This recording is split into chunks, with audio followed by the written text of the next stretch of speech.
میں آپ کو بتاتا ہوں، سیدنا غوث اعظم عبد القادر جیلانی رضی اللہ تعالیٰ عنہ منبر پر خطبہ دے رہے تھے، بڑا مجمع 70,000 کا مجمع، منبر پر جب خطبہ دے رہے تھے، عین خطبے کے دوران چھت پر سے ایک نہایت ہی کالے قسم کا سانپ نمودار ہوا، جس کی ہیبت ایسی تھی کہ مجمع میں سے لوگ ادھر سے ادھر ہونے لگ گئے۔ اس سانپ کی دہشت سے لوگ گھبرا گئے، لیکن وہ سانپ چھت سے اوپر سے آتے آتے سیدھے سرکار غوث پاک کے کندھے پر آ گیا۔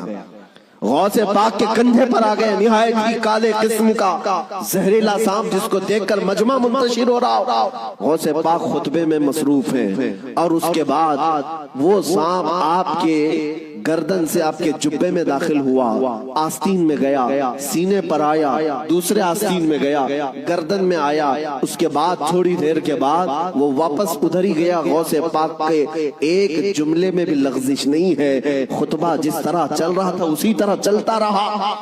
اور اس کے بعد اس سانپ نے فصیح عربی میں آپ سے کلام کیا، کہا ہے عبد القادر، میں آزمائش کے لیے آیا تھا، اس سے پہلے میں نے کئی لوگوں کو آزمایا، ان کے یا تو زبان میں لکنت آ گئی، یا تو پیر ہل گئے، یا تو پھر اپنا بیان چھوڑ دیا، لیکن تمہارا حال تو یہ ہے کہ ایسا لگتا تھا کہ تمہارے جسم پر کوئی چیز آئی نہیں۔ غوث پاک رضی اللہ تعالیٰ عنہ مسکرائے، خطبہ جاری رکھا۔ لوگوں نے پوچھا غوث پاک سے کہ یہ کیا تھا، اتنا بھیانک سانپ آپ کے جسم پر آیا، آپ کے جسم پر کوئی جنبش بھی نہیں، لغزش بھی نہیں۔ سرکار غوث پاک رضی اللہ تعالیٰ عنہ مخاطب ہوتے ہوئے ارشاد فرماتے ہیں، میرا نام عبد القادر ہے، میں قادر کا بندہ ہوں۔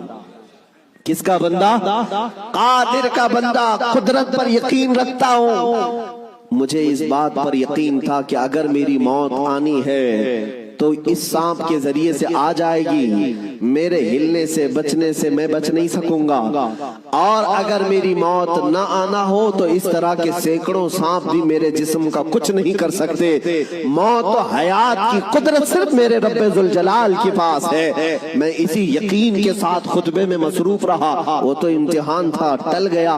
عزیزان گرامی وقار، اس بات کا میں آج آپ کو اعلان کرنا چاہتا ہوں، اگر آپ قادری سلسلے سے بیعت ہیں تو غوث پاک کی اس استقامت پر قربان جاؤ۔ آج اس طرح کے زہریلے سانپ اگر تمہارے ارد گرد آ بھی جائیں، تمہیں اس بات کا یقین رکھنا ہے، موت و حیات کا مالک میرا پروردگار ہے، موت و حیات کی قدرت میرے رب ذوالجلال کے پاس ہے۔ اور یہ یقین میں آپ سے کہتا ہوں کہ غوث پاک کے مقام تک تو نہیں پہنچ سکتے، لیکن واقعہ عرض کرنے کا مقصد یہ ہے کہ ہم قادری غلام ہیں، قادری کتے ہیں، ان کی نسبت سے اگر ہمارے سینے میں تھوڑا بہت بھی اگر شجاعت کا جذبہ آ جائے تو میں سمجھتا ہوں کہ میرے عزیزو آج اس روئے زمین کا منظر ہی بدل جائے گا۔